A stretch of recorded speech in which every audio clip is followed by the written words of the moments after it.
वो कहती कि मौत नहीं है, वो मोक्ष मिला है लोगों को। उस तरह वो चीज कैसे देख रही है? मोक्ष के सबसे पहले अधिकारी आप क्यों नहीं, धीरेन्द्र शास्त्री साहब? जब आपको मोक्ष मिलना था आप भी पहुंचते ना वहाँ पे, गंगा में जल समाधि ले लीजिए, आपको भी मोक्ष मिल जाता। क्यों बेकार में यहाँ झंझटों में पड़े हो, दुनियादारी के झंझटों में पड़े हो? शादी आपने करी नहीं है तो मोक्ष आपको भी मिल जाता, झंझट खत्म। और मैं तो इस बात में एक बहुत बड़ा शुक्र मनाता हूँ आज इस बात का, जो उन्होंने इससे पहले आह्वान करा था, हमने उसके बारे में भी बहुत चर्चा करी। नहीं, वो किसने करा है? आशीर्वाद दिया है उन्होंने, हनुमान जी के हैं वो। उन्होंने मेरी बात सुनते फौरन कह दिया कि हाँ बागेश्वर धाम को जल समाधि ले लेनी चाहिए। उन्होंने ऊपर से जल टपका दिया। ध्यान दीजिए इस बात पे, ठीक है जी। कि जो नहीं जाता है महाकुंभ में वो देशद्रोही कहलाएगा, ये भी उन्होंने कहा है। जी बिल्कुल, मैं भी बिल्कुल नहीं, मैं तो पक्का देशद्रोही हूँ जी इनकी नजरों में तो।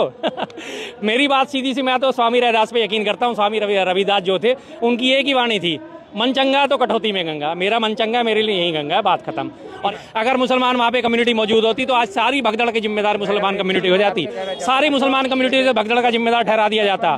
इसीलिए कहते हैं ईश्वर जत करोती शोभनम करोती। ईश्वर ने जो करा अच्छा करा। अल्लाह ताला ने उनके मुख में जबान डाली कि हाँ मुसलमानों का बहिष्कार कर दो, उन्होंने कर दिया, लोगों ने मान लिया, अच्छी बात है। कम्युनिटी वहाँ नहीं पहुंची, आज वो कम्युनिटी अगर वहाँ मौजूद होती तो इस भगदड़ का सारा जिम्मेदार उनको ठहरा दिया जाता। अच्छा है, आप लोग कलंक से बच गए, शुक्र मनाइए इस चीज का। नमस्कार, आप देख रहे हैं द जनता लाइव, मैं हूं कशिश आपके साथ। दिल्ली विधानसभा चुनाव में महज कुछ घंटे बाकी है और चुनाव होने वाले हैं, हर किसी की नजर बनी हुई है।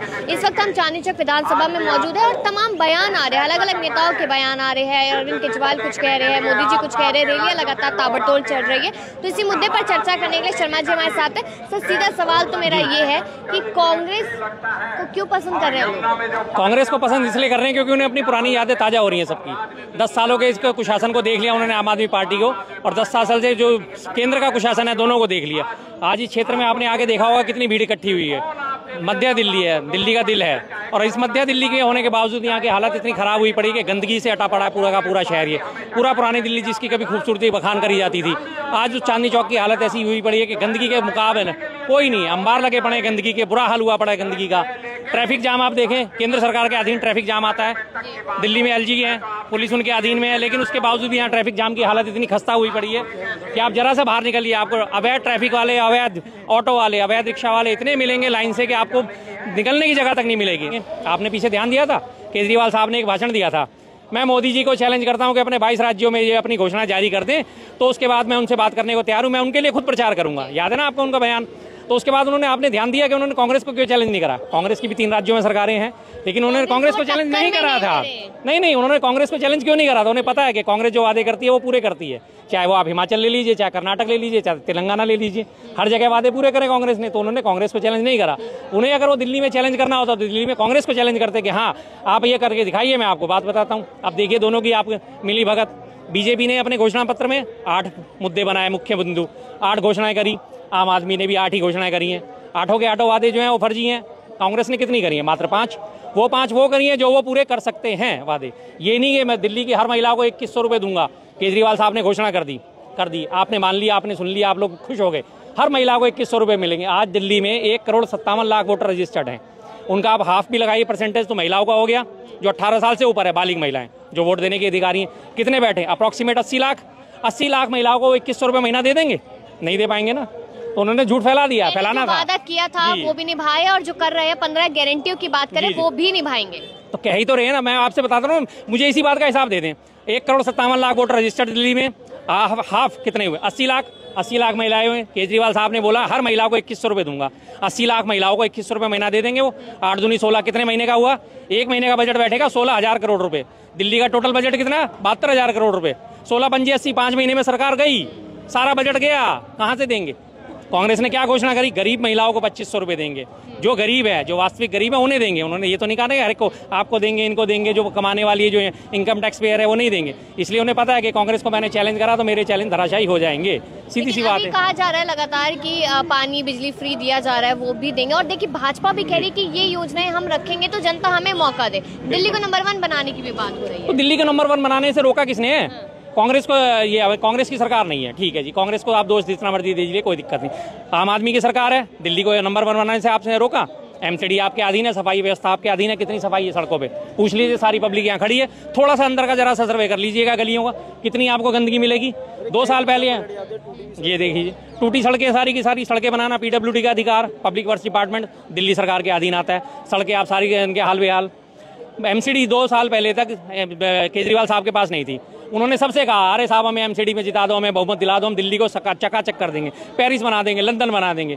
जनता ने फिर विश्वास करा, 2 साल के अंदर उन्हें एमसीडी भी दे दी। अब 2 साल से हो गए, 2 साल से कभी वो मेयर के चुनाव के लिए लड़ रहे हैं, कभी वो अपनी महापौर के लिए लड़ रहे हैं, लड़ाई जा रहे हैं। उनके कौन सा वादा पूरा हुआ? 2 साल में क्या गंदगी साफ हो गई? ये रहा सामने सार्वजनिक शौचालय दिल्ली नगर निगम का, वो रहा, आप देख लीजिए जाके उसमें कितनी गंदगी मिलेगी आपको। अभी ये गाड़ी हटेगी, इसके बाद जाके एक अंदर का उसका जरा सर्वे कर लीजिएगा। दिल्ली नगर निगम केंद्र सरकार के अधीन तो नहीं है, दिल्ली सरकार के अधीन है। फिर कहाँ इनके कौन से वादे पूरे हुए? देखिए मोदी जी रैली कर रहे हैं और रैली करके कहते हैं कि हर गरीब को मैं घर दूंगा, क्योंकि मेरे पास खुद का घर नहीं है तो मैं दर्द समझ सकता हूँ। हाँ, बिल्कुल, हर गरीब को घर दूंगा। आप उन झुटलर की बातों पे अगर यकीन करते हैं तो कोई बात ही नहीं है। उनकी सबसे पहले उनकी निर्मला सीतारमण वित्त मंत्री पिछले लोकसभा सत्र में याद है आपको, एक दिन आई भाषण दिया, हमने 3 करोड़ लोगों को पक्के मकान दिए। आहा, तालियां बज गई, मेजे थपथपा के बड़ा स्वागत हो गया। अगले दिन मोदी जी आए, आते ही उन्होंने एक दिन में 1 करोड़ बढ़ा दिए, हमने 4 करोड़ लोगों को पक्के मकान दिए। और अभी शहरी विकास मंत्रालय की जो रिपोर्ट जारी हुई उसमें मात्र पता है 88 लाख लोगों को मकान दिए गए हैं। सीधा 4 गुना बढ़ा के झूठ बोल दिया। काउंटर कौन करता है? मीडिया में रिपोर्ट छपी, अखबार में सिर्फ 4 लाइनों की कि राज्यसभा में लिखित में प्रश्न पूछा गया है, उसके जवाब में अभी तक जो आया सामने कि 88 लाख लोगों को मकान दिए गए हैं पक्के लाख, और टोटल 1 करोड़ 18 लाख स्वीकृत हैं। लेकिन मोदी जी क्या कह रहे हैं, मैंने तो 4 करोड़ को दे दिया। पूछेगा कौन? मेन मीडिया मौन है, पूछेगा कौन? जो विपक्ष सवाल उठाता है, विपक्ष को कहते हैं आपका तो देशद्रोही हो, आप तो आतंकवादी हो, आप तो खालिस्तानी हो। जो उनसे सवाल पूछता है वो ये देशद्रोही हो जाता है। मेरे जैसे सवाल पूछते हैं तो शर्मा जी भी देशद्रोही हो जाते हैं, सीधी सी बात। रिपोर्ट देखिए, लिखित में रिपोर्ट है राज्यसभा की, मात्र 88 लाख लोगों को मकान दिया गया और वो दावा कर रहे हैं 4 करोड़ का। 4 गुना झूठ तो यहीं खुल के सामने आ गया। और बताइए क्या राहुल गांधी कह रहे हैं कि दलितों के लिए हमने अच्छा नहीं किया, खुद अपनी बातें यहाँ पर कहते नजर आए। लेकिन अब वही अरविंद केजरीवाल कहते हैं उनको तो हम बाहरी शिक्षा दिलाएंगे, यानी कि देश के बाहर भेज कर उनको पढ़ाएंगे, उनका खर्चा हम उठाएंगे। तो जनता क्यों नहीं जाएगी? 10 साल में क्यों नहीं याद आई? पिछले 10 साल से 11.5 साल से केजरीवाल साहब की सत्ता है, क्यों नहीं याद आया उन्हें दलितों का? इसी चुनाव में क्यों याद आया? क्योंकि जमीन खिसकती नजर आ रही है। इससे पहले क्या दिल्ली में दलित नहीं थे?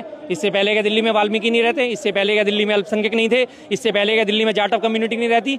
तब उन्हें क्यों नहीं याद आया? 10 साल में अभी याद आ रहा है एकदम से कि हम उन्हें बाहर भेजेंगे, हम उनके लिए पैसा देंगे। 10 साल से भी वो यही है। 10 साल से पढ़ने वाले बच्चे भी थे जो कभी 10वीं में हुआ करते थे, आज वो ग्रेजुएशन भी पूरी कर गए होंगे 10 सालों में। आज कहाँ है वो? कहाँ है वो वादे उनके साथ? क्यों वादे पूरे नहीं करे? अब की बार नहीं चाहिए फर्जीवाल, सीधी सी बात है। फर्जीवादों की सरकार नहीं चलेगी अब की बार। लेकिन उनके नेता तो लगातार कह रहे हैं ना कि हमने बहुत काम किया, जनता ने तभी तो हमें 2 बार ही पसंद किया है, तीसरी बार भी फिर पसंद करेंगे, बहुमत से आएंगे। 2 बार पसंद करने को अगर वो पैमाना बनाते हैं तो 1951 में दिल्ली में भारत में पहले आम चुनाव हुए थे। 1951 से 1977 तक लगातार कांग्रेस पार्टी थी, 27 सालों तक निष्कंटक राज करा, 27 सालों तक। तो इसका मतलब कांग्रेस को बार बार चुना लोगों ने, किस वजह से चुना? बढ़िया काम करे थे ना उन्होंने। अब ये तो 2 बार में ही अपने फूले फूले कुप्पे घूम रहे हैं कि हमने 2 बार में इसलिए चुन लिया जनता ने। अगर इसी बात को पैमाना बनाते तो आप तो कांग्रेस आपसे 2.5 गुना आ गया। वो तो लगातार 27 सालों तक रहे। लगता है कि योगी जी रैलियां कर रहे हैं तो जो बटेंगे कटेंगे वाला बयान है, हिंदुत्व वाला बयान है, वो भी अपनी दिल्ली में चलेगा? सबसे बड़े दुश्मन है हिंदुत्व के योगी जी और मोदी जी। सबसे ज्यादा नुकसान आज मोदी जी जो हिंदुत्व को पहुंचा रहे हैं, मोदी जी और योगी जी मिलकर पहुंचा रहे हैं। इस देश को सबसे बड़ा नुकसान मोदी जी और योगी जी मिलकर पहुंचा रहे हैं। फिर वो आगे बटेंगे कटेंगे। कौन बट रहा है, कौन कट रहा है? मैं नहीं खड़ा क्या लोगों के साथ? टोपी वाले भाई के साथ मैं नहीं खड़ा, इनके साथ नहीं खड़ा, किसके साथ नहीं खड़ा? कौन रोक रहा है? मैं आराम से यहाँ खुल के यहाँ खड़े होकर बात कर रहा हूँ। क्या कोई मुझे रोक रहा है? क्या कोई मुझे मार रहा है? क्या कोई मुझे काट रहा है? क्या कोई मुझे धमकी दे रहा है? कुछ नहीं है, सब मिलजुल के रहने वाले लोग हैं। लेकिन जबरदस्ती उन्होंने आग लगानी है, आग लगाएंगे। महाकुंभ की तस्वीरें देख रहे हैं कि किस तरीके से वहाँ पर भगदड़ हुई, कितने लोगों की जान गई। उसके बाद धीरेन्द्र शास्त्री का एक बयान आता है, वो कहते हैं कि मौत नहीं है, वो मोक्ष मिला है लोगों को। उस तरह वो चीज कैसे देख रही है जनता? मोक्ष के सबसे पहले अधिकारी आप क्यों नहीं है धीरेन्द्र शास्त्री साहब? जब आपको मोक्ष मिलना था आप भी पहुंचते ना वहाँ पे, गंगा में जल समाधि ले लीजिए, आपको भी मोक्ष मिल जाता। क्यों बेकार में यहाँ झंझटों में पड़े हो, दुनियादारी के झंझटों में पड़े हो? शादी आपने करी नहीं है तो मोक्ष आपको भी मिल जाता, झंझट खत्म। 26 साल के आप हो, बढ़िया है, जवानी में मोक्ष मिल जाएगा, इससे बढ़िया बात क्या होगी? आपने मोक्ष क्यों नहीं लिया? दुनिया को मोक्ष आपने दिलवा दिया, आपने मोक्ष नहीं लिया। और ये जो कुंभ में भगदड़ मची है, बताया कितना जा रहा है? मात्र 30 लोग। और मैं तो इस बात में एक बहुत बड़ा शुक्र मनाता हूँ आज इस बात का, जो उन्होंने इससे पहले आह्वान करा था, हमने उसके बारे में भी बहुत चर्चा करी है।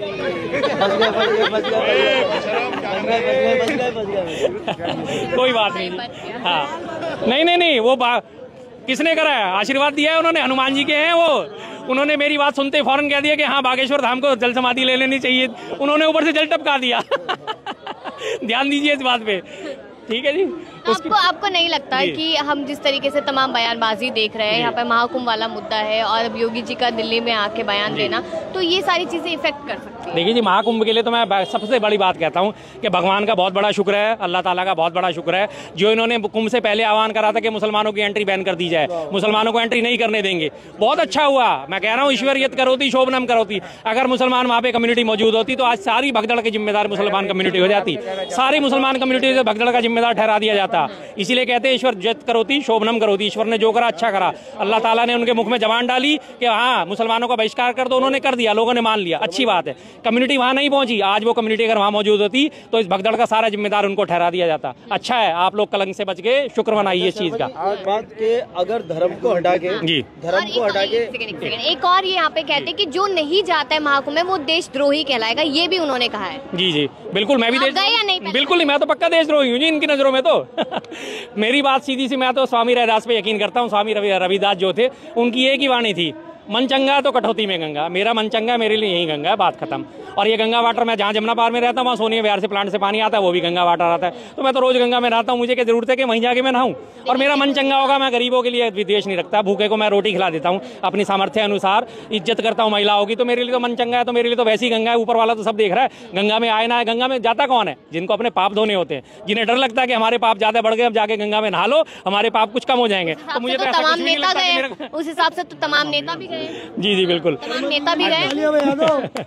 जी नेता तो जाते हैं, नेता तो सबके बारे आप सभी जानते हैं कि नेता कैसे होते हैं। सीधी सी बात है, नेताओं के बारे में तो मैं बात करना ही नहीं चाहूंगा, क्योंकि मैं तो आम आदमी हूँ। हर नेता झूठे वादे करता ही करता है, इस बारे में किसी को हम सच्चा ठहरा नहीं सकते। कांग्रेस पे कैसे विश्वास करे दिल्ली की जनता? क्यों नहीं करा? 15 साल पिछले उठा के देख लीजिए, सिर्फ 15 साल पिछले उठा के देखिए। कभी आपको रोता हुए मिले? शीला दीक्षित जी ने कभी ये कहानी कही कि मुझे एलजी साहब काम नहीं करने देते, या मुझे केंद्र सरकार काम नहीं करने देती? 6 साल वाजपेयी साहब की भी गवर्नमेंट थी 98 से 2004 तक, तब भी शीला दीक्षित जी की गवर्नमेंट यहाँ मौजूद थी। उसके बावजूद भी यहाँ काम में किसी को नहीं रोका। सवाल कर रहा था शर्मा जी, जैसे ये धर्म जाति इसको हटके कोई अलग से वोट नहीं मांग सकते कोई भी पार्टी का हो।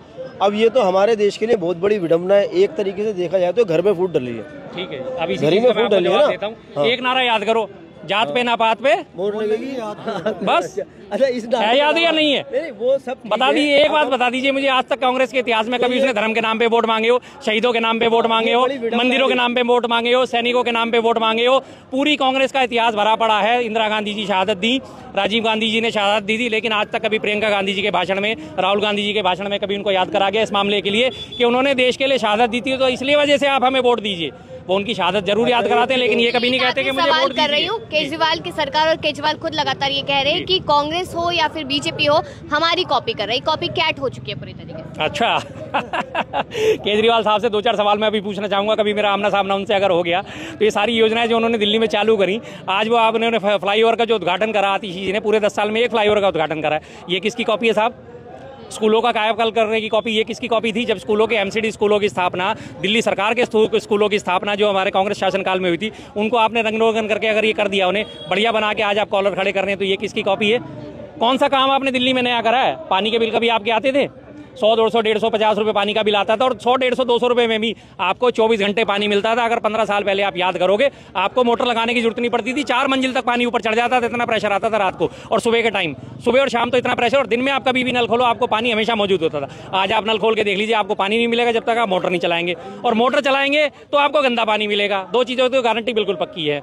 आप इसीलिए मैं बात कहता हूँ ना कि कांग्रेस की वो क्या कॉपी करेंगे? अरे कांग्रेस ने दुनिया को कॉपी कर दी। कांग्रेस टूट के कितनी पार्टियां बनी आज, हिसाब लगाइए। टीएमसी और ये तमाम कितनी सारी पार्टियां कांग्रेस से टूट के अलग हुई, लेकिन कांग्रेस वहीं की वहीं थी, वहीं की वहीं है, कोई दिक्कत नहीं होती कांग्रेस को। झूठ और सच का ये है, जैसे ईडी ने 5000 मुकदमे करे, उसमें से 41 ही सही निकले, जिसपे लोगों को सजा हुई। ये क्या चक्कर है? इतने सारे गए, सरकार ने दुरुपयोग करा, ईडी, आईटी, सीबीआई का। ये है, बताएंगे शर्मा जी। बिजली के बारे में भी कह दीजिए कि आम आदमी पार्टी ने काम नहीं करा जी, जबकि 0 बिल्स आए और लोगों को बहुत सहूलियत मिली है। मैं बता देता तो मुझे थोड़ा सा कांग्रेस का क्या व्यू है इस बारे में, ये भी थोड़ा सा एक्सप्लेन कर दीजिए। आज जो 24 घंटे बिजली का आप मजा ले रहे हो, इसका दिन पता है आपको कहाँ से शुरू हुई थी? ये शीला दीक्षित जी ने दिल्ली का बिजली का डिस्ट्रीब्यूशन प्राइवेटाइजेशन करा था। तब भी विरोधी पार्टियों ने बड़ी आवाजें उठाई थी, अरे डेसू बेच दिया, डेसू के ट्रांसफार्मर बेच दिए, डेसू की सारी एसेट्स बेच दी, डेसू के वो बेच दिए, सब कुछ। इंजीनियरों ने उन्होंने सबने हड़ताल भी करी थी डेसू में कि हमारे को प्राइवेटाइजेशन क्यों करा जा रहा है। जब उन्होंने रेगुलाइज करके इसको प्राइवेटाइजेशन करा डिस्ट्रीब्यूशन का, जिसकी वजह से आज आपको ये तार मिलते हैं जिन पे कटिया नहीं डाल सकते आप। बिजली तब भी मौजूद थी लेकिन कटिया डालते थे। शीला दीक्षित ने उसके बावजूद इन सब चीज़ों को बदला, तब आज आगे 24 घंटे बिजली आज आपको मौजूद होती है। और रही बात फ्री की, तो फ्री का सीधी सी बात ये, मेरा कमर्शियल है, मेरे पास 2 किलोवाट का सैंक्शन है लोड, 2 किलोवाट में मुझे 500 रुपये महीना देना ही देना है। उस 500 रुपये के पास पे पीपीसी सरचार्ज लगा के मुझे वो बिल बनता है 700 रुपये। उस 700 रुपये के बाद उस पर एक और चार्जेस लग के वो कम से कम 850 रुपये बिल मेरा आता है। उसके बाद अगर मैं 1 यूनिट भी खर्च करता हूँ तब जाके मेरी वो एक्चुअल शुरू होती है। 1 यूनिट पे पिछले महीने का मेरा बिल जो है 880 रुपये आया। यूनिट पता है कितनी खर्च हुई है टोटल मेरी शॉप में? मात्र 6 यूनिट। उस 6 यूनिट में मैंने 880 रुपये का बिल दिया है। उस 880 रुपये में से अगर वो मेरे घर की 200 यूनिट बिजली माफ़ कर दी तो उन्होंने क्या करा? बड़ी बड़ी इंडस्ट्री में तमाम इंडस्ट्रीज होती हैं, 100 किलोवाट के कनेक्शन होते हैं। 100 किलोवाट का मतलब 250 से आप कन्वर्ट करिए, उसे 25,000 तो आपको देना ही देना है। उससे तो आपने 25,000 ले लिया, बेशक आपने 1 यूनिट खर्च करी या नहीं करी, और आपको 200 यूनिट फ्री बांट दी। तो क्या उसने भाई क्या क्या क्या करा? उसने ईजीएफ से निकाला, ईजीएफ में डाल दिया। ये तो बाजीगरी होती है। इसमें क्या चीज़ें हैं बता दीजिए, कोई गलती हो तो। 5,000 मुकदमे करे थे। चलिए, यहाँ पर तमाम लोगों ने अपनी राय दी है। दिल्ली विधानसभा चुनाव पे चर्चा हमारी लगातार जारी है और देखना यही है कि इस बार जनता किसे मौका देती है, किस मुद्दे पर मौका देती है और क्या होता है। अपनी राय दीजिएगा। देखते रहे द जनता लाइव।